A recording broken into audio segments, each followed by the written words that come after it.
you know, we obviously have been able to practice and play 6 of the last 7 days.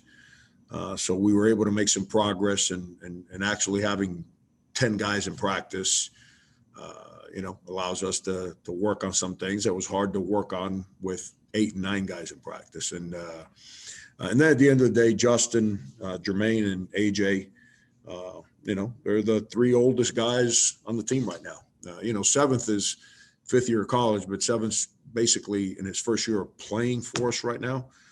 So he's trying to learn a lot of stuff. But those 3 guys played like big boys today. I haven't seen the box score yet. I don't know. Justin only had 8 rebounds. It felt like he had 15. But he does so many things for us and his spirit. I'm looking here. I mean, he's got a plus 28. He scored 6 points, 5 assists, 8 rebounds, and he's got a plus 28. I bet you analytics don't tell you that a guy with those statistics can be that impactful. All right, first up is Dave. Hey, Frank, thanks for doing this. Jalen comes back, and in his first game, he's got 6 points and 8 boards, had that great transition where he blocked a shot, one end, came down and dunked. Just what did he give you besides depth in the front court that you could really exploit this game? Yeah, Jalen's I feel so bad for the kid because he had taken a huge step forward. When we were having our workouts in September, he was playing really, really well and playing with a lot of aggression and confidence. And then he goes concussion, and he's a big part of this basketball team. Concussion the week leading into our first game. So now, he misses a week of practice, and then, the rest is history. You know what the story has been told 100 times for the last 3 weeks. And but now he got 2 full days of practice. He competed at a high level, and that's what he does for us. He brings unbelievable energy, brings instincts. Like he made a pass to AJ Lawson on a slip. There's no one else on our team makes that pass, but he does, and that's some of the instincts that he brings. But he brings that athleticism, that toughness, gives us someone other than Justin that can pursue the offensive glass and go get basketballs that are outside their area. Colin? Yeah, Frank, first of all, how's AJ doing with that ankle? I didn't spend any time with our trainer after the game. I visited with the team, and then but on the bench, he said, I'm fine. He said, I rolled it, but I'm fine. That's what he said on the bench. And I guess with AJ, I know he kind of had maybe an up and down start to last season, but this year's obviously come out the gates firing pretty well. Just what do you attribute that to, and where have you seen him maybe grow the most now that he's a junior? Yeah, Colin, I think I shared some of those sentiments before the season. It's nobody ever wants to give that kid any credit. Everybody wants to speak about how he had a bad year, and I'm like, it's real easy to sit at home and make those kind of comments. I mean, he's a 2-year starter before this year. He's averaged 13.5 points a game. He's been the leading scorer on 2 good basketball teams.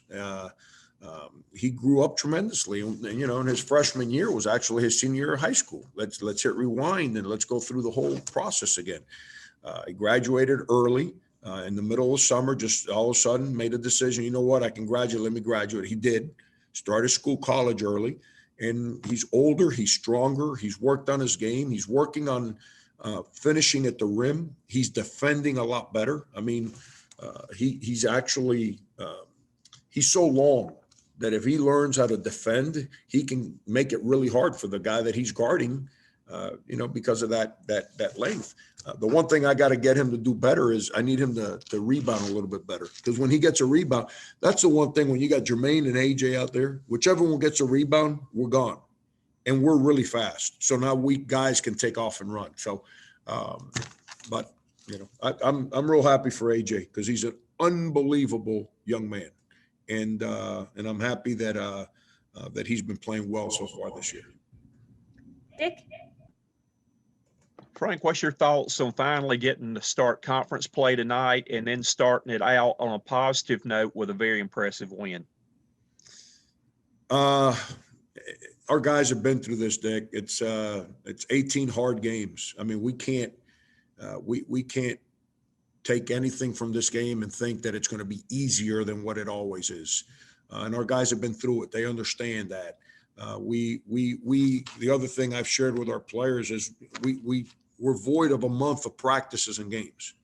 So our window for getting better is a lot smaller than what it usually is. So we can't take it. We can't take a day or a 5-minute segment in a game off, or we're creating even bigger problems for us. We have to play every minute of every game as an opportunity to get better that moment, along with practices. But it's SEC basketball. It's league play. It's going to be 18 just really, really hard games.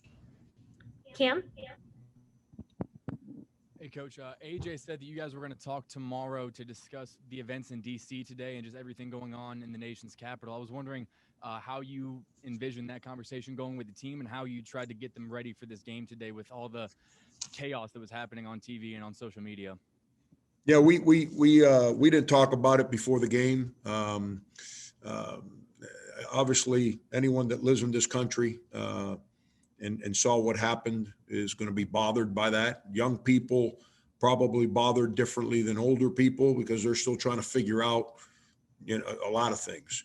And but what I told the players, I speak to them about everything.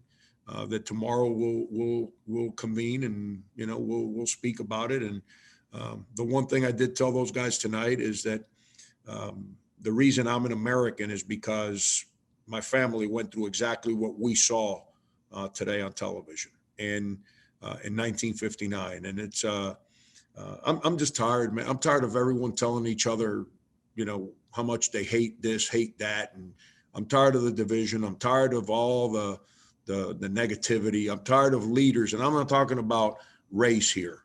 I'm talking about leaders, the media, politicians, people that lead. Without leaders, you got no followers. It's really hard to follow when you got bad leadership. When you got bad leadership, you end up, there's that old line that says the inmates run the asylum. It's a problem. We've just our whole country, and it's not blaming one person. This country's not run by a person.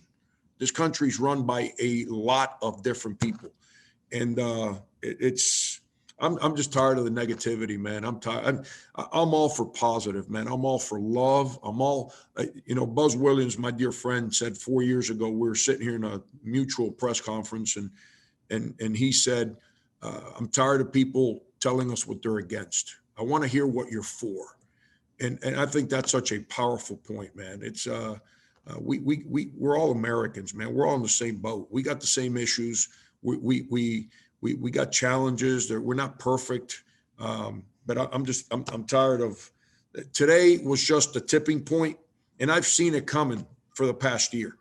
I've seen it come. You can't watch the news in this country without the news telling you how much you should hate the other people, and you can't, listen to a politician because they're so consumed with power that they don't tell you the truth, and they tell you how much the other one is wrong rather than leading and governing. And you got me going on a tangent right now that I don't need to be doing at midnight, but it's I'm sick of it, man. I'm sick of it. I'm going to be positive with our players and make them understand why we need to look out for one another and help one another and continue on the journey and then pray. I'm just telling you, I never lived it, but I heard my grandmother talk to me about it every single day when I was a kid. I've heard my mother and my uncle talk about it every single day when I was a kid, is how ugly 1959 was in Cuba. And as I was watching TV, as we've been going through the year, I can hear my grandmother every single day sitting in the living room telling me about how everything went down in Cuba. And what I saw today is exactly what I saw, what my grandmother told me happened over there. And so it's sad, man. I'm not trying to blame this on a person. This country's not run by a person. We don't live in dictator Venezuela, Cuba, or whatever. We live in a democracy where there's a gazillion politicians. We live in a place where the press is free. We need to stop this hatred on whoever's not agreeing with you. It's ugly, it's nasty, and the leaders need to stop lying and stop being consumed with power, and they need to start leading and helping all of us that are looking for guidance on how to move forward. Sorry about that. Michael?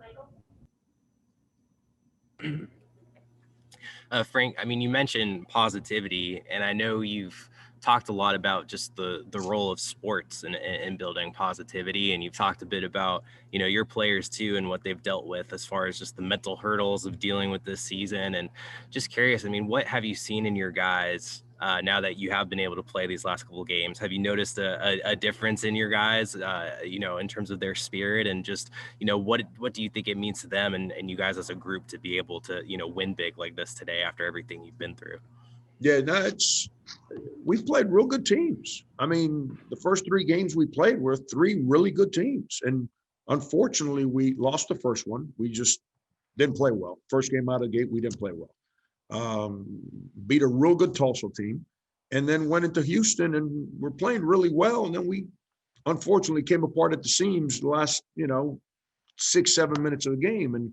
And that was, I was unhappy about that. I've been on our point guards, Jermaine and Seventh. They got to play better. I thought both of those guys, Seventh, I know he had some turnovers today, but he continues to regain that. You got to understand, and he's never been able to stay on the court for extended period of time in college. He'll go in for a couple minutes, come out, and that's just, it's fact. That's not me blaming anybody. That's just as much on him as anybody else. He's going to play for us, and he's going to stay out there. So he's got to learn how to not be consumed with 2 minutes and let me get out of here. He's got to play a lot more consistent with his aggression.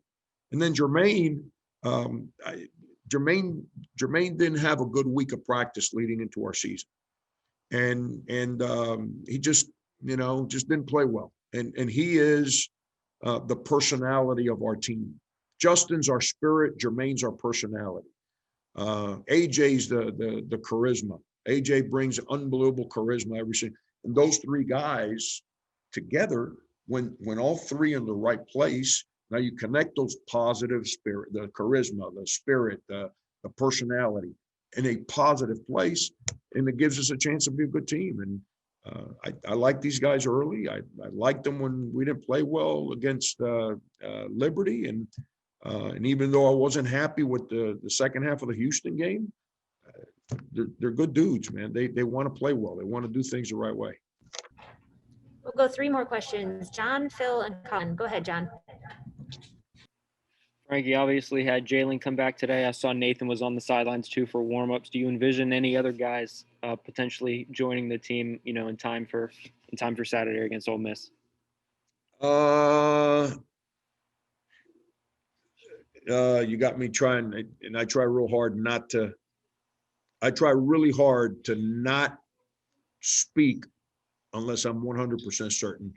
I believe Nathan is now cleared to be full go in practice, which we can use him. We might have a couple guys go to that 25%, whatever that percentage, either Thursday or Friday. I don't anticipate anyone other than Nathan being ready to play Saturday, but I think we're starting to get to where we can, when we get back from Ole Miss, finally have a complete team again. Knock on wood. But that's where we're at. Thanks. Phil? Yes, a couple of things, Frank. 6 second-half baskets allowed tonight. What was the focus in the second half about that? And 150 career wins for you at South Carolina. Do you think you'd make it that far? Good morning, Phil. I apologize. Phil, I thought we defended really well in the first half too. We made some individual mistakes on one-on-one assignments, but I thought we defended real well. Against Florida A&M, I thought we defended really hard, but our rotations, our help, our disciplines weren't there because we hadn't practiced and enough, and we only had 8 and then 9 the 2 days leading into the game. we were able to do that a lot better today. The first half, the problem with the turnovers, we had 11 of them. And you know, anytime you turn the ball over, you don't get to set your defense, and it creates, it makes it really, really hard. And 150, Phil, I'm lucky. I'm lucky. I work at a, you know, great school. You know, Ray Tanner's phenomenal.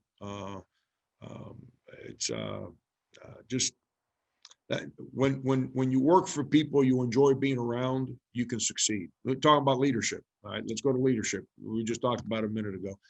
When you work for an AD that gives you clarity, consistency, he gives you what you need to succeed. As a coach, that's all you're looking for. And then he allows you to then be a man because you respect his guidance and his leadership.